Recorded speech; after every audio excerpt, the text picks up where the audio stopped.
Assalamualaikum warahmatullahi wabarakatuh. Perkenalkan, nama saya Muhammad Afidya. Saya dari Universitas Surya Kencana, Fakultas Hukum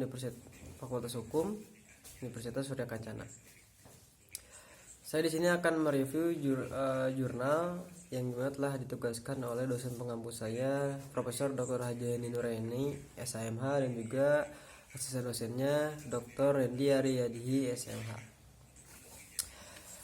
Yaitu tentang penjatuhan pidana percobaan dalam tindak pidana korupsi. Sayangnya korupsi di Indonesia ini banyak terjadi, dan seharusnya dalam penindakan tindak pidana korupsi ini yang termasuk ke dalam kejahatan luar biasa, seharusnya tidak ada tindak pidana percobaan. Namun pada awalnya dijelaskan dalam jurnal ini pernah ada dan bahkan banyak tindak pidana kasus korupsi ini diberikan hukuman tindak pidana percobaan, yang dimana si pelaku atau terdakwa dihukumi hanya membayar denda saja gitu, karena batas hanya sekedar mencoba saja, tidak masuk ke dalam perkara pidana yang berat. Oleh karena itu pada tahun 2012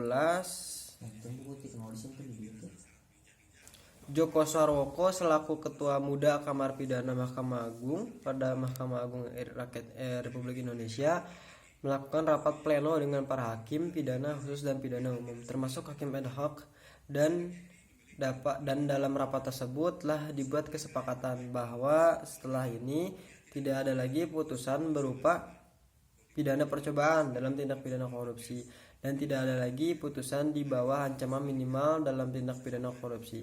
Hasil rapat pleno yang akan berwujud buku pedoman yang tadi dirapatkan bagi para hakim pada kamar pidana pada khususnya dengan tujuan agar Mahkamah Agung ini menjadi satu, sehingga diharapkan jangan lagi ada putusan yang macam-macam, misalkan ada yang menyatakan boleh menyatakan pidana hukum percobaan atau yang menyatakan tidak boleh menyatakan pidana percobaan.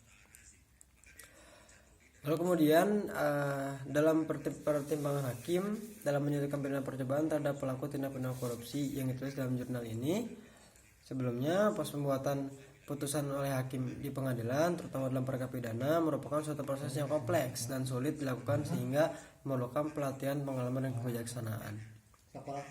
Dan secara keseluruhan beberapa putusan hakim yang menjatuhkan pidana percobaan terhadap pelaku tindak pidana korupsi, putusan majelis hakim tidak memenuhi rasa keadilan masyarakat, karena dalam suatu putusan selain kepastian hukum yang ingin dicapai diharapkan pula memenuhi rasa keadilan.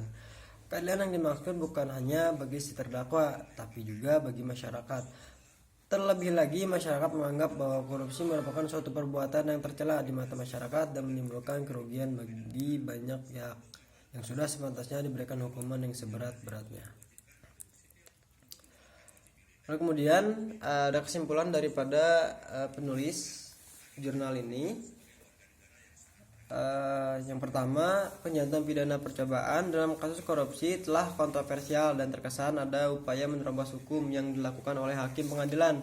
Dalam penjatuhan pidana, pengaturan tentang pidana percobaan yang terdapat dalam pasal 14A ayat 1 dan 14A ayat 2 KUHP tidak dapat diterapkan dalam perkara tindak pidana korupsi dan melukai rasa keadilan masyarakat. Yang kedua, penjatuhan pidana percobaan dalam perkara tindak pidana korupsi seperti yang terdapat dalam beberapa putusan pengadilan tidak memberikan rasa keadilan masyarakat, karena hakim tidak mempertimbangkan seluruh aspek tetapi hanya pribadi terdakwa, tidak kepentingan saja. Yang ketiga, mekanisme pengawasan terhadap pelaksanaan putusan percobaan untuk perkara tindak pidana korupsi tidak terdapat pengaturannya dalam Undang-Undang Tipikor.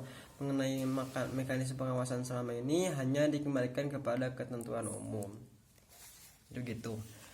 Kondisi yang telah terjadi yang menggambarkan kondisi yang telah terjadi dari awal hingga akhir dalam jurnal ini tentang penjatuhan pidana percobaan dalam tindak pidana korupsi.